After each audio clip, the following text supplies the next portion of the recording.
You want to get into the voiceover game, but not sure how or where to start? Then welcome to RXD Voices, and today we're going to be covering a good basic kit that you can use to start establishing a foundation for your voiceover career. Full disclaimer, if you are somebody who's just like an acting prodigy who can look at copy and just immediately out something that is the best, then you're probably covered. If you're a hobbyist just looking to do this for fun, this video might not be for you either because you're a hobbyist, which is fine, but this video is more of aimed towards people who are looking for tools to start off their career in voiceover. Before we start, hit that like, subscribe button, and feel free to share this video with people who don't really know where to start off at. So, you want to get into the voiceover game, but you're not sure where to start or what the hell to do. Well, the first thing you gotta ask yourself is, what genre of voiceover do you want to do?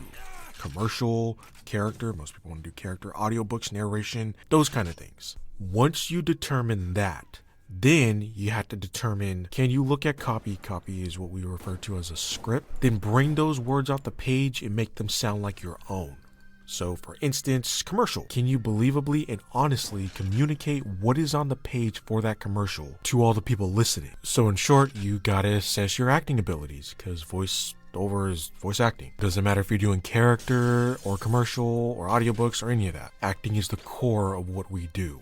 So the faster you can get your skills assessed, the better. One way to do it is go to a professional coach.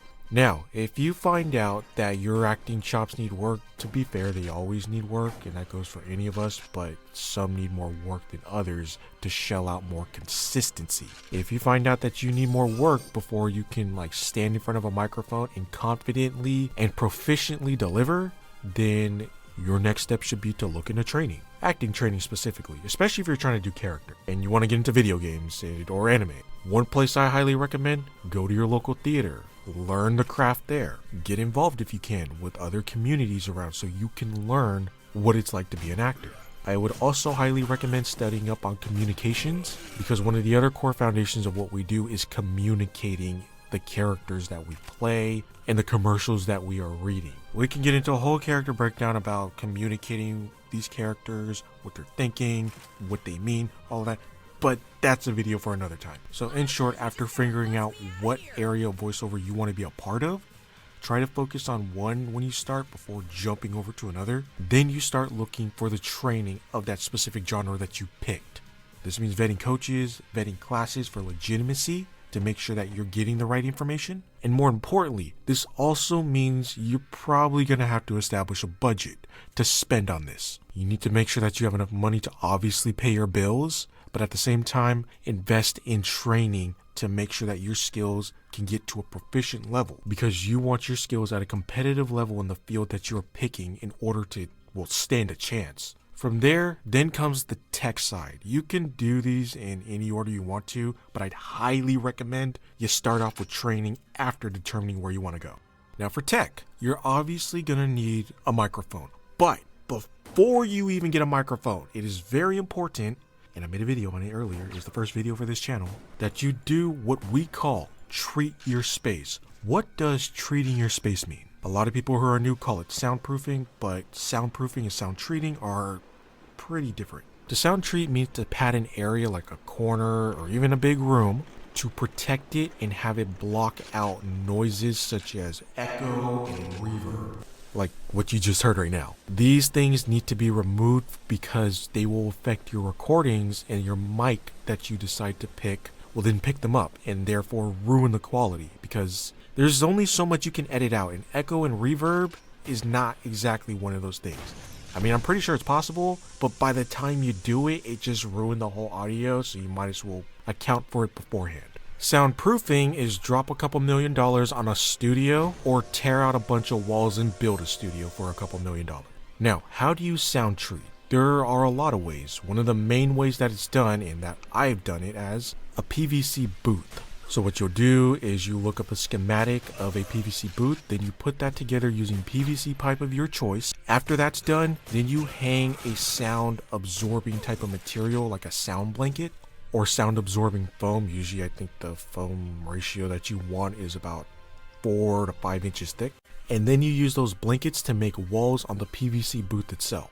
Then you have like a nice container where you can just walk in, put your mic and all the stuff you need, and it'll block out reverb and echoing, so your sound then starts to sound cleaner. It won't block out super loud noises like a lawnmower or a giant explosion going off or your neighbors acting up, those kind of things, but it will get the main things that are a whole lot harder to address in post out the way. Because those other noises, those are more of like, you can't really do anything about them except wait for them to pass, hopefully. After you got the sound treating out the way, then you want to determine what kind of mic you want. Either you want a USB mic that plugs directly into your computer, or an XLR mic that needs an interface to plug into your computer. The latter is usually the better, but if you're still like looking to see if this is for you, you can start off with a USB mic like a Blue Yeti. That's what I did. And if you determine you want to go further, then you can go into an XLR mic like a Stellar X2. If you are going the XLR mic route, then before you pick up a mic, you're gonna need to pick up an interface. This is what an interface is. It's a box that you plug your XLR mic into, and then you can connect the box itself to your computer via USB.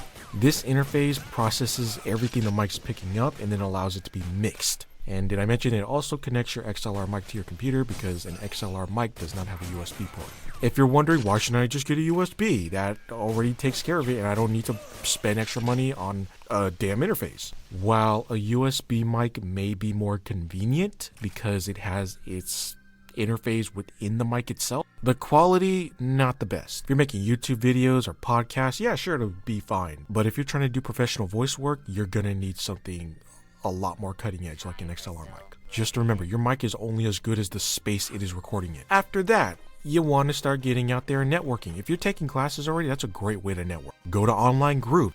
I'll link one in the description below. Discord groups are also a good place to be as well, some more than others. Use these as time to network with other like-minded people and learn new things. The whole internet is filled with resources for voice that you can get for free. All you gotta do is be willing to do the research and then jump from there. But I think that's something good to start you off with. I'll add a few links in the description that you can then check out that should help you, and then go from there. Again, if you like this video, hit that like, subscribe button, share with other people who are new and don't know what to do or have any idea on where to start, and I'll see you around.